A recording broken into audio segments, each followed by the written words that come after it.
তোমাদের রব বলছে রাসূল সাল্লাল্লাহু আলাইহি সাল্লামের অনুসরণে রয়েছে সফলতা। তিনি বলেন লাকাদ কানা লাকুম ফি রাসূলিল্লাহি উসওয়াতুন হাসানা। ও ব্রাজিল আর্জেন্টিনার পতাকা বাহিরা, ও ফ্রান্সের মুহাম্মদ সাল্লাল্লাহু আলাইহি সাল্লামের কার্টুন বানানো নিয়ে রাস্তায় নেমে পুরো দেশ জ্যামকারী এই লোকগুলোই তো এখন পতাকা উড়াচ্ছে ছাদে ছাদে।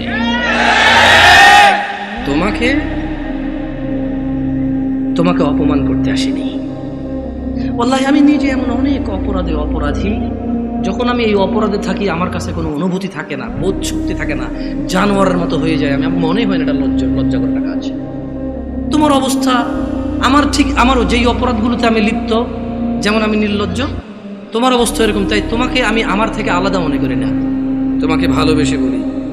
তুমি তো সেই যুবক যে ফেসবুকে একদিনে 50টা স্ট্যাটাস দিছো, ফ্রান্সের মাল বন্ধ করো, ফ্রান্সের এই সেই করো, ইসরায়েলের মাল বন্ধ করো, ব্রাজিলের মাল বন্ধ করো, খাবো না, জ্বালিয়ে দাও। এগুলো তো তুমি বলেছো, আমরা এগুলো বলি নাই। আমরা রাসূলের সুন্নত এভাবে পালন করি। যারা রাসূলকে ঘৃণা করে আমরা বলি যে আমরা ভালোবাসি। দেখো ওয়াল্লাহি এটা কখনোই রাখতাম না যদি সুন্নতে মুহাম্মদ না হতো সাল্লাল্লাহু আলাইহি ওয়াসাল্লাম। আমি হাজার অন্যায় করি, আমি মানি মানুষ হিসেবে আমার অপরাধের শেষ নেই, আল্লাহ আমাকে ক্ষমা করবে।